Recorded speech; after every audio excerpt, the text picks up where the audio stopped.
The Hindu ने cover करा है इसको, इंडियन एक्सप्रेस पे ये नहीं आया है मेरे ख्याल से। तो इंडिया होस्ट करेगा फर्स्ट बिग कैट अलायंस, और इसके अंदर टोटल 7 कैट्स हैं। और अगर स्टेटमेंट आपसे पूछी जाए कि जिन कंट्रीज के अंदर ये 7 कैट्स होंगी वही इसमें अलाउड है, तो आंसर होगा नो। एटलीस्ट एक कैट भी इनमें से अगर प्रेजेंट होगी तब भी वो बिग कैट अलायंस का मेंबर बन सकते हैं। अब इनिशियली आप देखोगे 2023 में इंडिया ने ये इनिशिएटिव लिया था, क्योंकि हमारे जो प्रोजेक्ट टाइगर है उसको बने हुए पूरे 50 साल हो चुके थे, तो उसकी हम सेलिब्रेशन कर रहे थे, तो तभी हमने बोला कि इंटरनेशनल बिग कैट अलायंस। यहाँ पे ऐसी कंट्रीज आगे आएंगी जहां पे इन 7 कैट्स की स्पीशी आपको मिलती है, एटलीस्ट एक स्पीशी भी होगी तब भी वो उसका मेंबर बन सकते हैं। अभी 90+ मेंबर्स इसमें बन चुके हैं, तो आपको सारे याद नहीं करने। अब देखो, at least one of the 7 big cat, अगर किसी कंट्री में एक भी, इन 7 में से एक भी कैट एग्जिस्ट करती है तब भी वो मेंबर होगा। क्योंकि अब 7 बिग कैट, चीता आपके दिमाग में एकदम से आया होगा, चीता तो हम लेके आए थे कूनो नेशनल पार्क में फ्रॉम नामीबिया, फिर साउथ अफ्रीका से भी उठाए थे, देन बोत्सवाना, ये सारी कंट्रीज न्यूज में बन रखी थी कि हम चीता लेके आएंगे। तो आपको ध्यान क्या रखना है कि ये जो 7 बिग कैट्स हैं, एटलीस्ट अगर इनमें से एक भी कैट हमारी कंट्री या किसी और कंट्री में अवेलेबल है वो इसका मेंबर बनते हैं। बाकी line, tiger, leopard, snow leopard, cheetah, Jaguar, प्यूमास, ये सारी 7 कैट्स इसमें इंक्लूडेड है। पेपर के पॉइंट ऑफ व्यू से एक तो आपको आईबीसीए के बारे में पता होना चाहिए, फाउंडर कौन है तो खुद ही है, इंडिया ही है, तो लिखा तो जाता है लॉन्च्ड बाय नरेंद्र मोदी, पर आपने हमेशा पोजीशन यूज करनी है प्राइम मिनिस्टर ऑफ इंडिया करके आप बोल सकते हो। तो सबसे पहले 2026 का जो समिट रहेगा वो न्यू दिल्ली में कंडक्ट करा जाएगा फ्रॉम जून 1 to 3 2026 में, मतलब अगले महीने के बिल्कुल स्टार्टिंग में, और अराउंड 95 कंट्रीज पार्टिसिपेट इसके अंदर करेंगी। तो ये एक्सपेक्टेशन लगाई गई है कि इतनी कंट्रीज तो आएंगी पार्टिसिपेट करने के लिए। एंड दिल्ली डिक्लेरेशन भी से बोला गया है। अब देखो, जहां पे भी मीटिंग होती है, सबमिट्स होते हैं, उसके लोकेशन के हिसाब से आगे लिख देते हैं डिक्लेरेशन। जैसे एक एआई का डिक्लेरेशन भी है, दिल्ली डिक्लेरेशन, पर ऑन एआई, आर्टिफिशियल इंटेलिजेंस पे है, वो भी साथ में लिखा जाता है, तो ये आपने ध्यान रखना। और समिट जो है ये फर्स्ट ग्लोबल डिक्लेरेशन रहेगी जो बिग कैट कंजर्वेशन के बारे में बातचीत करेगा। अब अनाउंसमेंट हमने करी थी तो इसी वजह से पहला समिट आपको यहीं पे मिलेगा। फोकस्ड एरिया क्या रहेंगे कि कैसे हमने इन स्पीशी को कंजर्व करना है, ट्रांस बाउंड्री कोऑपरेशन, किसी को अगर कोई स्पीशी चाहिए तो वो अपने कंट्री में ट्रांसलोकेट भी कर सकते हैं, तो उसके ऊपर फोकस किया जाएगा। And landscape based conservation approach डाली जाएगी। ऐसे ना हो जिस एनवायरमेंट से आप उठा के लेके आए वैसा टेरेन वहां पे है ही नहीं। अब चीता है, इतनी स्पीड से वो भागता है, सोचो उसको आपने एक क्राउडेड से एरिया में रख दिया, वो कैसे ही भागेगा वहां पे, तो उसको ओपन स्पेस भी तो चाहिए होगा। तो वैसा जो इकोसिस्टम जहां से आप उसको उठा के लेके आए अपनी कंट्री के अंदर, वैसे ही नेचर के अंदर उनको प्रिजर्व भी करना है। अब जैसे कूनो नेशनल पार्क में बच्चे तो पैदा हुए इतने सारे, मतलब चीतास के, पर उनको फाइट ही नहीं करने आ रही है, इन्फेक्शन से एकदम से वो इन्फेस्ट कर जा रहे हैं। रीजन, बहुत ज्यादा फ्रेजाइल इकोसिस्टम में रखा हुआ था, तो इसी वजह से बोला कि हमें लैंडस्केप बेस्ड कंजर्वेशन भी इनके लिए करनी पड़ेगी। 2023 में ये इवेंट जब इंडिया कमेमोरेट कर रहा था प्रोजेक्ट टाइगर का, उसके टोटल 50 ईयर्स हो चुके थे, तो 1973 में आया था प्रोजेक्ट टाइगर, तो उसी के 50 साल की सेरेमनी हम मना रहे थे, तभी ये इंटरनेशनल बिग कैट अलायंस का अनाउंसमेंट करा। एक और इंटरनेशनल अलायंस बताओ मुझे जो इंडिया ने अनाउंस करा था, solar alliance, international solar alliance, ठीक है। बाकी इसका मेन एम क्या है, 97 रेंज कंट्रीज तक पहुंचना जहां पे ये 7 बिग कैट्स की नेचुरल इकोसिस्टम एग्जिस्ट करते हैं, मतलब वहां पे वो पहले से ही प्रेजेंट है। अब आईबीसीए, ये गवर्नमेंट ऑफ इंडिया का इनिशियल सपोर्ट रहा इसके लिए अराउंड 150 करोड़ रुपीस का फॉर 5 ईयर्स। 23 में जब अनाउंसमेंट करा था तो फाइनेंशियल ईयर आ गया 23-24, और कब तक, तो 27-28, तो ये कंजर्वेशन एफर्ट डालने के लिए ही पैसे का एलोकेशन करा गया। इसके अलावा बिग कैट्स कौन कौन सी कवर्ड हैं जिनको कंजर्व करना है हमने इस बिग कैट अलायंस के अंदर, lion, tiger, leopard, snow leopard, cheetah, jaguar, puma. अब आपको पता है ना, चीता ये रोर नहीं करते, म्याऊं सी आवाज आती है इनकी। यहाँ पे एक बोन होती है, क्या बोलते हैं उसको, हॉइड बोन, जैसे कहीं सुसाइड कर लेते हैं तो यही वाली हड्डी टूटती है, तभी वो गर्दन इतनी लंबी खींच जाती है कई बार, तो ये बोन का नाम है हाइड बोन। अब हमारे केस में तो ये फिक्स है एक जगह पे, टूटेगी सीधा, पर ये जो लायन वगैरह टाइगर वगैरह होते हैं इनकी ये लटकी होती है। तो जैसे ही अब आप आवाज निकाल पाते हो, किन 2 चीजों की सबसे ज्यादा रिक्वायरमेंट होती है आवाज निकालने के लिए, एक तो वोकल कॉर्ड्स आ गया, एक हवा चाहिए, हवा, बिना हवा के नहीं बोल पाते। तो होता क्या है, हमारे केस में भी वही है, वोकल कॉर्ड चाहिए, हवा चाहिए, उसकी प्रेजेंस में आप बोल पाओगे। पानी के अंदर बोल पाते हैं, नहीं बोल पाते, तो मतलब हवा तो इंपॉर्टेंट है। किसी ने पिल्लो रख दिया, हवा का कनेक्टिविटी टूट गया, नहीं निकलती ना आवाज कुछ भी। हम प्रैक्टिस करते थे कि कल को कोई ऐसे बंद कर दे तो चिल्लाना कैसे है, वो नहीं आती है आवाज। एक मूवी आई थी, बड़ी अजीब सी मूवी देखी थी बचपन में। उसमें क्या हुआ, वो छुपा रहे थे एक लड़की को, तो उसने वो जैसे मैट्रेस होती है ना उसकी, रुई वगैरह कॉटन वगैरह उसमें डाल के पैक कर दिया, और फिर वो भूल गए कि कहाँ पे रखा था लड़की को।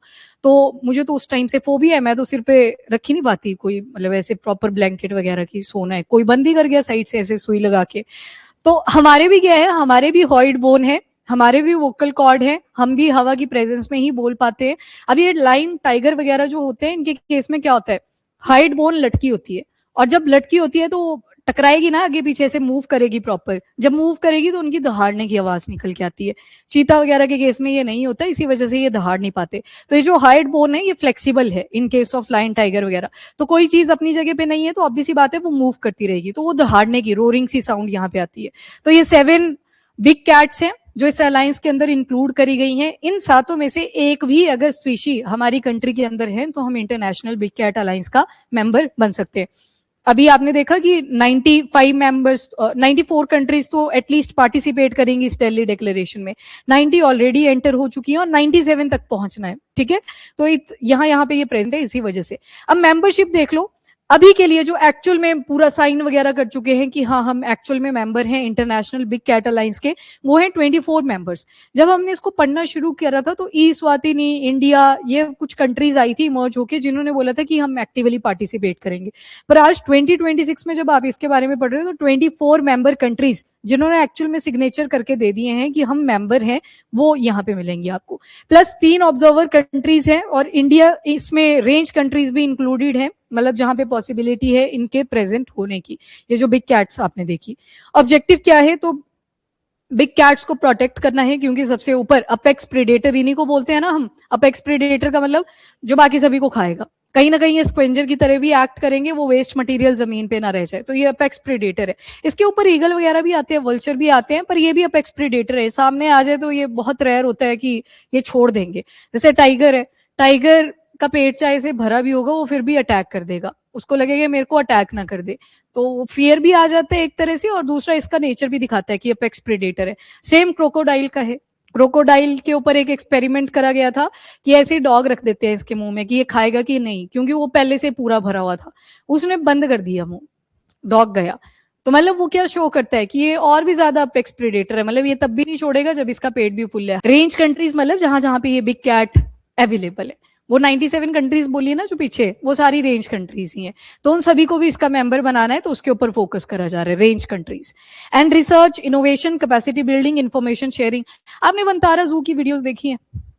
देखी है? उसमें जब रेस्क्यू करते हैं वो, एक हॉस्पिटल भी बनाया हुआ है, वीडियो ही बोल रही हूँ मैं, गया तो कौन ही होगा, पर वीडियो तो देखी है ना? देखिए, सच बताओ।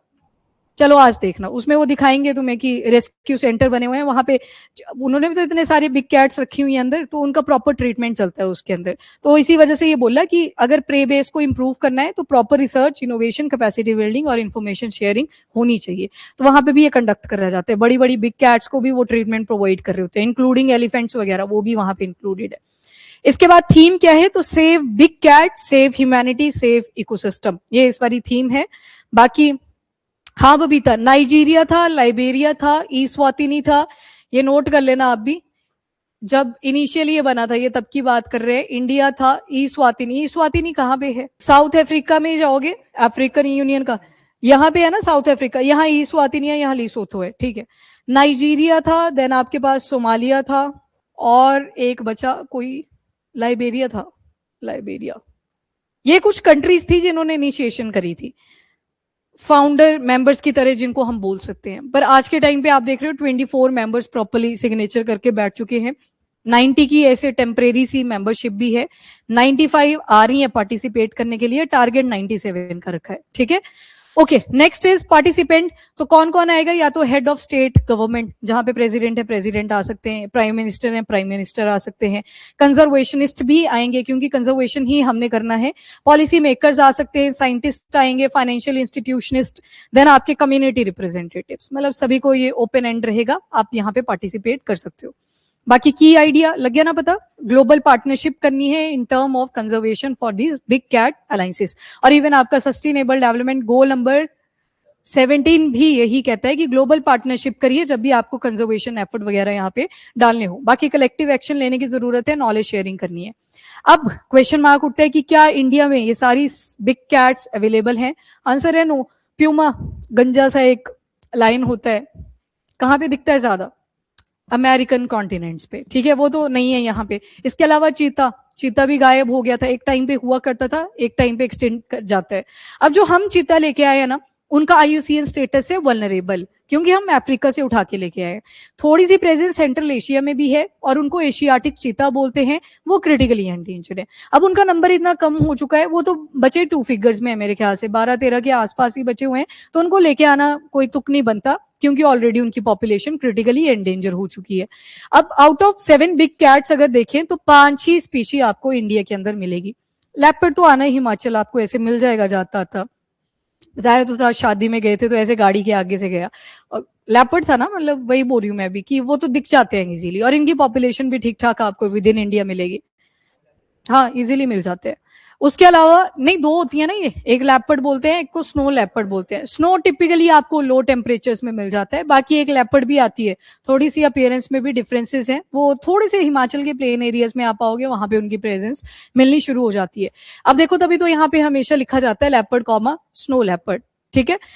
एक बायोस्फीयर रिजर्व बताना जहां पे ये ब्रांडिंग स्पीशी है, ठीक है, ये location biosphere reserve, cold desert biosphere reserve, वहां पे ये ब्रांडिंग स्पीशी है। स्पेशली इसको देखने के लिए जाते हैं वहां पे, कि वहां पे मिलेगा बढ़िया सी फोटो हम कैप्चर कर पाएंगे, ठीक है। आगे चलते हैं। रॉयल बंगाल टाइगर इंडिया में है, बाकी टाइगर्स के कंपैरिजन में बहुत ज्यादा बल्की होता है ये, उतना नहीं जितना आपको साइबेरिया वगैरह के टाइगर्स दिखते थे, उतना बड़ा साइज का नहीं है ये, बट स्टिल जो रॉयल बंगाल टाइगर है बाकी टाइगर्स के कंपैरिजन में साइज वगैरह में काफी बड़ा होता है।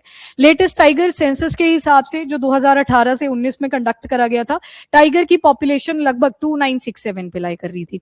अब इनके सेंसस कंडक्ट करना ज्यादा इजी नहीं होता, इसी वजह से आपको 18 से 19 का डाटा यहाँ पे दिखेगा। इसके बाद अभी के लिए इंडिया में पूरी वर्ल्ड की पॉपुलेशन अगर टाइगर्स की कंपेयर करें तो 70% विद इन इंडिया ही आपको मिलेगी। नेक्स्ट आ गया एशियाटिक लाइन। एशियाटिक लाइन गिर नेशनल पार्क गुजरात, वहां पे इसकी लास्ट आपको प्रेजेंस मिल जाएगी, मतलब लास्ट ही जनरेशन है, अगर कंजर्व हो गए तो हो गए, अदरवाइज खत्म। इसके बाद नेक्स्ट एशियाटिक जो लाइन है ये लेस देन 200, ये इतने कम हो चुके हैं, 674 या 200 के बीच बीच में लाया करते हैं। ये सेंसस 2020 में कंडक्ट करा गया था। लेपर्ड की पॉपुलेशन देखोगे तो ये 12,000 से 14,000 इतनी पॉपुलेशन आपको इंडिया के अंदर मिलेगी। देन स्नो लेपर्ड को देखोगे तो ये माउंटेनियस एरियाज साउथ एशिया में भी, इवन सेंट्रल एशिया में भी आपको इनकी प्रेजेंस मिलती है। इनकी पॉपुलेशन भी ठीक ठाक है और इंडिया के जम्मू एंड कश्मीर, देन लद्दाख, हिमाचल प्रदेश, उत्तराखंड, सिक्किम, अरुणाचल प्रदेश, इन सारे एरियाज में मिल जाती है। ये आई इधर रह गया, ये इधर आना था।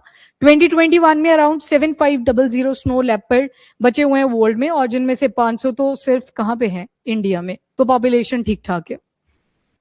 चीता की अगर बात करें तो इंडिया में ये 1952 के बाद नहीं देखेंगे, तो इनको डिक्लेयर कर दिया था कि ये एक्सटिंक्ट हो चुके हैं, और सेंट्रल एशिया में अभी भी इनकी प्रेजेंस है। 2022 में हमने रेलोकेशन एफर्ट प्लान डाले, ट्रांस कॉन्टिनेंटल रेलोकेशन करेगी, मतलब अफ्रीकन यूनियन से उठाया एशियन कॉन्टिनेंट में लेके आए, तो ट्रांस कॉन्टिनेंटल रेलोकेशन हमने यहाँ पे चीतास की करी थी।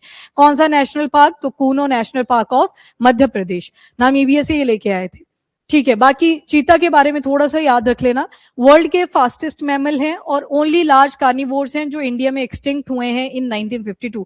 अब प्यूमास तो देखो थे ही नहीं कभी यहाँ पे, तो उनको नहीं हम मेंशन कर रहे, चीता एक्सटिंक्ट हुए हैं यहाँ से, इसलिए यहाँ पे फोकस करा गया। बाकी की जो बिग कैट्स हैं वो रोर करती हैं, पर जो चीतास हैं दे डोंट रो, ये रोरिंग नहीं करते, दहाड़ते नहीं है।